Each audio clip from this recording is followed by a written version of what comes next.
Yo, what up mga bro? All goods ba tayo dyan? Quick update lang pala dito sa alaga natin. Habang nagpapakain kasi ako dito sa mga sling na to, meron ako napansin sa likod. Eto, wait lang, kunin muna natin to mga bro. Ipapakita ko lang sa inyo. Transparent tayo eh. Ipapakita natin lahat ng makaganapan dito sa tambayan. Actually mga bro, 2 days after nung nakauwi ako galing sa bakasyon tong clip na to eh. Ngayon ko lang na-edit. Napakadami kasing gawain. Ayan na siya bro. Napakaganda na niya. Fresh malt ng ating Nando Tri Pepe. Napakaliit pa nito dati nung nakuha natin eh. Kasama to nung Hamori, yung galing sa scammer. Pero eto legit naman siya na Nando Tri Pepe.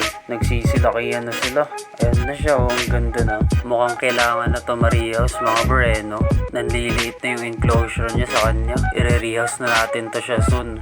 Mukhang Nando Tri Pepe naman itsura niya mga breno. Ay nga pala mga bro, baka meron kayo dyan mga ginicolata or may kilala kayo nagbebenta. Yung mga sling lang or juvenile. PM nyo ako mga bro. Tsaka Avic Porporia. Yan sila mga target natin ngayon. Kaya sa mga meron yan, PM nyo na lang ako. Or di kaya mga tiis nyo na di nyo na maalagaan.